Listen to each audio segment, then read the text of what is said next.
Client side versus server side. হইতে পারে আপনি এরকম অনেক ভিডিও দেখছেন ইউটিউবে।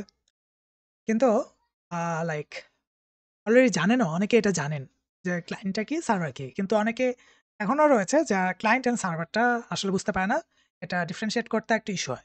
সো তাদের জন্য সিম্পল ভাষায় হচ্ছে আমাদের ক্লায়েন্টটা কি? ক্লায়েন্টটা হচ্ছে আপনি এখন এই ভিডিওটা কিসের ভিতর দেখতেছেন? হইতে পারে একটা মোবাইল অ্যাপ্লিকেশন দেখতেছেন। হইতে পারে আপনি একটা ব্রাউজারে দেখতেছেন। সো এই যে দেখতেছেন একটা ডিভাইসের উপর আপনি দেখতেছেন, ওই যে আপনার ডিভাইসটা, এটাই হচ্ছে আপনার ব্রাউজার অথবা অ্যাপ্লিকেশন। এটাই হচ্ছে আপনার একটা ক্লায়েন্ট সাইড। কেমন? সিম্পল। অ্যান্ড সার্ভার সাইডটা কি? সার্ভার সাইডটা হচ্ছে আপনি যে ক্লায়েন্টের ভেতর যে ভিডিওটা দেখতেছেন, যে ভিডিওটা প্রসেস হয়ে আসতেছে স্ট্রিম আকারে, অথবা ধরেন আপনি যেকোনো টেক্সট দেখতেছেন। এমনকি আমি যে প্রেজেন্টেশনটা দেখাচ্ছি, এখানে আপনি যে টেক্সটগুলো দেখতেছেন, এটা কিন্তু সার্ভার হয়ে আপনি বলতে পারেন যে রেন্ডার হয়ে দেন আমার সামনে আসতেছে। কেমন? এটা হচ্ছে আমাদের সার্ভার। ওকে, এই ক্লায়েন্ট সাইডটাকে আমরা সংক্ষেপে বলে থাকি ফ্রন্ট এন্ড, অ্যান্ড সার্ভার সাইডটাকে আমরা বলে থাকি ব্যাক এন্ড। অ্যান্ড সার্ভার যে শুধু এগুলো রেন্ডার করে এমন না। সার্ভার কি করতে পারে আমি অলরেডি বলছিলাম। সার্ভারে আমাদের সার্ভার সাইড একটা ল্যাঙ্গুয়েজ রান হয় সাধারণত। তার ভিতরে পরে হচ্ছে আমাদের PHP, তাছাড়াও এভেইলেবল রয়েছে আমাদের Node.js। কেমন? তো আমরা যেহেতু PHP শিখছি, তো আমরা PHP দিয়ে এক্সাম্পল দিই। PHP কি করতে পারবে? PHP সার্ভার সাইডে যখন রান হবে, আপনি যদি চান যে আপনি চাচ্ছেন যে আমি এই ওয়েবসাইটে যাবো, একটা ওয়েবসাইটে যাবো, তখন আপনি অবশ্যই একটা ডোমেইন লাইক ডোমেইনে এন্টার করেন লাইক google.com, তাই না? সো আসলে কি হয়, এই যে আমাদের ডোমেইনটা, এই ডোমেইনটা DNS রিজলভ হয়। হ্যাঁ? DNS রিজলভ এগুলো টপিকে যদি আমি এখনই যাই, তো আপনার লাইক অনেক কনফিউশন হইতে পারে। এইভাবে বুঝেন যে আপনার যেই লাইক আমি এখানে একটু পেইন্ট নিয়ে আসি। সেটা হচ্ছে আপনি চিন্তা এইভাবে করেন যে আপনার যে ডোমেইনটা রয়েছে, ধরেন যে google.com। সো এটা হচ্ছে DOMN ডোমেইন। মনে করেন যে এটা ডোমেইন .com. আপনি যখন এটাতে এন্টার করেন, ওকে? ডোমেইন যেকোনো একটা ডোমেইনে যান, google.com, youtube.com। সেটা কি করে? ওইটার পিছনে একটা আইপি রয়েছে, ওকে? এই যে ডোমেইন, এই ডোমেইনের সাথে একটা আইপি কানেক্টেড। এই আইপিটা কি? ওকে? লাইক সরি, ওকে, এই আইপিটা কি? লাইক এই আইপি যে লাইক আপনি দেখবেন যে 1.192.146 এরকম করে লাইক আপনি দেখবেন যে আইপি। আমি একটু দেখাই দেই। আসলে আমার যদি একটা ড্রয়িং ট্যাব থাকতো তো ইস্যুটা হতো না। কারণ হচ্ছে মাউসে আমি লিখতেছি তো। আ হ্যাঁ, ওকে। সো 1 লিখে ফেলছি। সো এরকম আপনি আইপি দেখবেন যে এই যে 192 ডট এরকম, এটাকে আমরা বলে থাকি IPv4, IPv6 ও আছে। কিন্তু এটা দরকার নাই, IPv4 ই বেশিরভাগ জেনারেল এখনো ইউজ হয়, ওকে? সো এই যে IPv4 এরকম আইপি তো অলরেডি দেখছেন। আপনি আপনার ইভেন আপনি যখন আপনার রাউটারের অ্যাডমিন প্যানেল অ্যাক্সেস করেন, আপনি কিন্তু এরকম আইপি পান, ওকে? তো আপনি যখন এই আইপিতে যান, হ্যাঁ? এই আইপিটা হচ্ছে একটা সার্ভারের। সার্ভারটা কি? আমার ব্যাকএন্ডের। এই আইপিটা কানেক্টেড হচ্ছে আমার এই ব্যাকএন্ড সার্ভারের সাথে। আপনি যখন এই ডোমেইনে যান, ডোমেইন কি করে? এই আইপিতে হিট করে অ্যান্ড এই আইপি কি করে? আমার এই সার্ভারে নিয়ে যায়। সিম্পল ভাষায়, ওকে? এটাই হচ্ছে আমাদের লাইক একটা আম যেভাবে আমাদের ইন্টারনেটটা কাজ করে। আপনি চাইলে কিন্তু এই আইপির দ্বারাই কিন্তু ডিরেক্টলি ওয়েবসাইটটা অ্যাক্সেস করতে পারেন, ওকে? কিন্তু কয়টা মানুষ আছে যে আইপি মনে রাখবে? ওর চাইতে বেটার না যে আপনি ডোমেইনটা মনে রাখেন, ওকে? তো এইজন্য আমরা কি করি? আমরা এই যে লাইক ডোমেইনটা ইউজ করি। ডোমেইনটা ইজি টু রিমেম্বার হয়। কিন্তু এই ডোমেইনের দ্বারা আরকি ডিরেক্টলি আমরা সরি, এই ডোমেইনের দ্বারা আমরা ডিরেক্টলি আরকি সার্ভারটা অ্যাক্সেস করতে পারি না। কিন্তু এই ডোমেইন কি করে? এই ডোমেইন একটা আইপি কে রেফার করে। রেফারেন্স হিসেবে কাজ করে। অ্যান্ড আমরা যখন ওই ডোমেইনে যাই, ওই ডোমেইনটা দেন আমাদের ওই আইপিটাকে হিট করায়। অ্যান্ড ওই আইপি যেই সার্ভারের সাথে কানেক্টেড, ওই সার্ভারটাকে অ্যাক্টিভেট করে। অ্যান্ড ওই সার্ভারের ভিতর কি রানিং থাকে? আমাদের PHP রানিং থাকে। অ্যান্ড ওই যে PHP, ওই PHP কি করবে? আমরা যে ফ্রন্ট এন্ড ক্লায়েন্ট থেকে যে ইনস্ট্রাকশন দিব, ওই সার্ভার সেটা আমাদের রিটার্ন করবে। কেমন? তো হইতে পারে আপনি লাইক কি ধরনের ইনস্ট্রাকশন দিবেন? ধরেন আপনি লাইক লগইন করতেছেন। হ্যাঁ? আপনি লগইন করতেছেন। আপনি আ ডোমেইনের সাথে ডোমেইনকে হিট করাইছেন। মিনস আইপি কে হিট করাইছেন। আইপি কি করছে? সার্ভারে নিয়ে গেছে আপনার রিকোয়েস্টটাকে। আপনি লাইক এভাবে চিন্তা করেন সিম্পল ভাষায় যে আপনি চাচ্ছেন যে আমি ইমেইল এন্ড পাসওয়ার্ড দিব। এটা কোথায় যাবে? এখন এটা লাইক এটাকে তো চেক করতে হবে, তাই না? ডাটাবেজেই তো আমাদের ইমেইল এন্ড পাসওয়ার্ডস এগুলো থাকে যে ম্যাচ করে কিনা। সো ইমেইল পাসওয়ার্ড তো আমার ম্যাচ করাইতে হবে। সো এটা চেক করানোর জন্য আমি কি করলাম, আমার ক্লায়েন্ট সাইট মিনস ব্রাউজার থেকে আমি একটা রিকোয়েস্ট করলাম আমার ডোমেন কি করলো, আমার সার্ভারে নিয়ে গেল ওই রিকোয়েস্টটা। ওই রিকোয়েস্টটা সার্ভার কি করতেছে, প্রসেস করতেছে। কিভাবে? পিএইচপি ওই রিকোয়েস্টটা নিছে। আপনি যে ইমেইল এন্ড পাসওয়ার্ড দিছেন, পিএইচপি কি করলো, ইমেইল এন্ড পাসওয়ার্ডটা নিল, রিড করলো, দেখলো যে এটা কি আমার ডাটাবেজে অ্যাভেলেবল কিনা। যদি থাকে তো আমি সাকসেস রিটার্ন করে দিই। ওকে? তাছাড়া আমি কি করব, যে আনঅথরাইজড রিটার্ন করায় দেব। তাই না? তো এরকম রিটার্ন করা যখন দেয়, ওই রিটার্ন যে রেসপন্সটা আসে, ওই রিটার্নকে আমরা বলে থাকি আসলে রেসপন্স।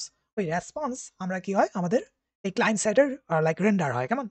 সো এটা তো আমি ইমেইল এন্ড পাসওয়ার্ডের একটা এক্সাম্পল দিলাম। কিন্তু রিকোয়েস্ট অ্যান্ড যে রেসপন্স, এই রিকোয়েস্ট হইতে পারে আপনি একটা ইমেজ রিকোয়েস্ট করতেছেন। ইভেন আপনি যে এখন এখন যে ভিডিওটা দেখতেছেন, এই ভিডিওটা কিন্তু আপনি রিকোয়েস্ট করছেন। আপনি কিন্তু জানেন যে আপনি শুধু ওয়েবসাইটে কি করছেন, ক্লিক করছেন, ভিডিওটা এখন প্লে হচ্ছে। কিন্তু এটার যে ব্যাকএন্ডে যে প্রসেসটা হচ্ছে, এটা সেকেন্ডে মিলি সেকেন্ডে আপনার একটা রিকোয়েস্ট যাচ্ছে সার্ভারে।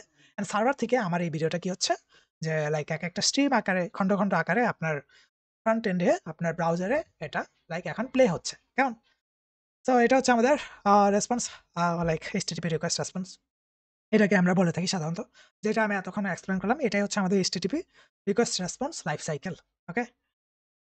অ্যান্ড এই যে রিকোয়েস্ট অ্যান্ড রেসপন্স, এটার অনেক ধরনের লাইক আপনি আ এই রিকোয়েস্ট রেসপন্সের অনেক ধরনের লাইক ভ্যারাইটি আছে। কেমন? একেক ধরনের ভ্যারাইটি। তো এই যে ভ্যারাইটি, এগুলো আমরা এখন আপাতত দেখব না। কেমন? এগুলো আপনাদের টাফ লাগতে পারে। আমরা নেক্সট ডে কখনো দেখব যখন আমরা প্রপারলি ইউজ করতেছি এগুলো। তো আপাতত এগুলো না দেখলেও চলবে আমাদের। তো এখন আমি একটা জিনিস বলে দেই, সেটা হচ্ছে যে PHP সাধারণত জেনারেলি আমাদের সার্ভার সাইড রেন্ডার করে থাকে। PHP তে যখন আমরা ডিরেক্টলি কোড লিখি, কেমন? সেটা আমাদের কি করে থাকে? সেটা আমাদের সার্ভার সাইড রেন্ডার করে থাকে। এটা একটু জেনে রাখেন। Server side and client side এই ২ ধরনের রেন্ডারিং হয়ে থাকে সাধারণত। আপনি যখন ব্রাউজারে কিছু একটা দেখতেছেন, এটা হইতে পারে আপনার সার্ভার সাইড থেকে রেন্ডার হইছে, হইতে পারে আপনার ক্লায়েন্ট সাইড থেকে রেন্ডার হইছে। কেমন? তো এই সার্ভার সাইডটা কি? সার্ভার সাইডটা হচ্ছে আপনার যে সার্ভার আছে, আপনার যে সার্ভার পিসি, আপনার যে হোস্টিং, ওইখানে আপনার ওয়েবসাইটটা কম্পাইল হবে। হ্যাঁ? ওয়েবসাইটটা বিল্ড হবে। বিল্ড হওয়ার পরে আপনার ব্রাউজারে রেন্ডার হবে। ওকে? That's it. দ্যাটস হচ্ছে আপনার সার্ভার সাইড রেন্ডারিং। এখন এই ক্লায়েন্ট সাইড রেন্ডারিংটা কি? ক্লায়েন্ট সাইড রেন্ডারিংটা হচ্ছে আপনার PHP কি করবে? PHP ফুল ওয়েবসাইটটা ক্রিয়েট করবে না। ওয়েবসাইটটা না ক্রিয়েট করে ওয়েবসাইটের ভিতরে যেই টপিকগুলো রয়েছে, হইতে পারে টাইটেল রয়েছে, হইতে পারে আপনার যোগফল রয়েছে, হইতে পারে আপনার প্রোডাক্টস রয়েছে। প্রোডাক্টের টাইটেল, নেম, প্রোডাক্টের যে ডেসক্রিপশন, প্রোডাক্টের যে রেটিং, প্রোডাক্টের প্রাইস, ডিসকাউন্ট প্রাইস, এগুলো কি করবে? PHP আমাদের সার্ভার থেকে রিটার্ন করে দিবে। PHP কিন্তু সার্ভার থেকে আমাদের ওয়েবসাইট রিটার্ন করতেছে না। আমাদের ওয়েবসাইটের ভিউটা রিটার্ন করতেছে না। শুধু মিনিমাল ওয়েতে একটা স্ট্রাকচার রিটার্ন করবে HTML এর বডির জন্য। ওইটা আমরা বাদ দিলাম আপাতত। সে কি রিটার্ন করবে? স্পেসিফিকলি সে রিটার্ন করবে হচ্ছে ভ্যালুস। স্পেসিফিকলি সে ওয়েবসাইটটা রিটার্ন না করে, আমাদের যে ওয়েবসাইটের ভিউ, সম্পূর্ণ ভিউটা রিটার্ন না করে, সে শুধু প্রাইস, ট্যাগ, টাইটেল এগুলো রিটার্ন করবে। অ্যান্ড আমরা আমাদের ব্রাউজারে অন্য একটা প্রোগ্রামিং ল্যাঙ্গুয়েজের মাধ্যমে ওই যে ভ্যালুসগুলো, এগুলো রেন্ডার করাবো। এটাই হচ্ছে আমাদের ক্লায়েন্ট সাইড রেন্ডারিং। ওকে? এটাকে আমরা সংক্ষেপে বলে থাকি হচ্ছে CSR। অ্যান্ড যেটা হচ্ছে সার্ভার সাইড রেন্ডারিং, এটাকে আমরা বলে থাকি SSR। সো এই ২ টার একটা সুবিধা অসুবিধা রয়েছে। সার্ভার সাইডটা হচ্ছে লাইক আপনার যেহেতু অলরেডি HTML সম্পূর্ণ সার্ভারে বিল্ড আপ হয়ে যায়। তো এটার জন্য আমাদের SEO সুবিধাটা বেশি হয়ে থাকে। কিন্তু এখনকার দিনে আপনার 2020 লাইক এখন যদি বলেন, লাইক আপনি যদি ২০২৬ এর চিন্তা করেন, এখন তো ২৫। সো ২৫-২৬ ইভেন ২০২০ থেকে শুরু করে আপনি যদি চিন্তা করেন, এই SEO নিয়ে আপনার এত চিন্তা করতে হয় না। এই যে Google ইনডেক্সিং, এগুলো কিন্তু অটোমেটিক হয়ে যায় এখন। এখন কিন্তু আপনার এগুলো নিয়ে এত চিন্তা করতে হয় না। সো এটা ডিপেন্ড করে আপনি কি ধরনের প্রজেক্ট ক্রিয়েট করতেছেন। তখন ওই হিসাবে আমরা আসলে SSR করব না CSR করব, ওইটা ডিপেন্ড করে। কেমন? এখন আসলে আমরা এই যে কম্প্যারিজন, SEO কম্প্যারিজন, এগুলো আমরা এত করে থাকি না। কিন্তু একটা ম্যাসিভ ইমপ্যাক্ট পড়ে, সেটা হচ্ছে সার্ভারের উপর। হইতে পারে আপনার যে সার্ভারটা, এটা একটু লো কনফিগারেশন এর, হোস্টিংটা একটু লো কনফিগারেশন। তখন কি হয়, যে সার্ভার সাইডে যদি একাধিক ইউজার, মানে আপনিও ভিডিওটা দেখতেছেন, আরো ১০ জন মানুষও ওই ভিডিওটা দেখতেছে। তো ওই ভিডিওটা যদি সার্ভার সাইড থেকে রেন্ডার হয়ে আসে, তখন কি হয়? আমাদের যে সার্ভারের উপর খুবই একটা হেভি প্রেশার পড়ে যায়। হুম? ওয়েবসাইটের উপর ভিজিট করতেছেন, ওয়েবসাইটটা লুট হইতে অনেক লাইক হেভি প্রেশার পড়ে যায় সার্ভারের উপর, ওয়েবসাইটটা রেন্ডার করতে এই ১০ জন ইউজারের জন্য। কিন্তু যখন চিন্তা করেন আপনি CSR এ করতেছেন, CSR এ কি হয়? CSR এ আপনার তো শুধু ভ্যালু রিটার্ন করতেছে। ফুল যে ওয়েবসাইট, আ এভাবে চিন্তা করেন, CSR এ ফুল বিল্ডিং রিটার্ন না করে, ওই বিল্ডিং এর যে ব্লুপ্রিন্ট, ওই বিল্ডিং এর যেই লাইক একটু ছোট জানলা, স্ট্রাকচার, দরজা, এগুলো রিটার্ন করে। সার্ভার সাইডে ফুল বিল্ডিংটা রিটার্ন করে। সো যখন আপনি CSR করতেছেন, এই সিএসআর এ আমার যেহেতু শুধু ব্লুপ্রিন্ট হইতে পারে, তাছাড়া শুধু যে আমাদের জানলা দরজা এগুলো রিটার্ন করতেছে। তো তার সার্ভার যে ওই সার্ভারের উপর তো এত প্রেশার পড়তেছে না। এইজন্য যখন আমরা সিএসআর বেসড একটা ওয়েবসাইট, ওয়েব অ্যাপ্লিকেশন আমরা ক্রিয়েট করি, তখন ১০ জন বলেন, ২০ জন বলেন, যতজনই অ্যাক্সেস করে একটা মিনিমাল অ্যামাউন্ট অফ প্রেশার আমাদের সার্ভার হোস্টিং এ পড়ে। তো এইজন্য আমাদের ওয়েবসাইটটা খুবই ফাস্ট রেন্ডার হয়ে থাকে সাধারণত। ওকে? তো এটা হচ্ছে একটা ডিফারেনশিয়েট একটা server side, client side and SSR and CSR. এটা আই হোপ আপনি বুঝতে পারছেন। কিন্তু এটা যে আপনার এখন যে মুখস্থ করে রাখতে হবে এমন না। এটা জানলেই এনাফ। কারণ হচ্ছে আমরা তো প্র্যাকটিক্যালি আস্তে, আস্তে করব। তো প্র্যাকটিক্যালি যখন করতে থাকবো তখন আরকি প্রপারলি আপনার একটা আন্ডারস্ট্যান্ডিং চলে আসবে। কেমন?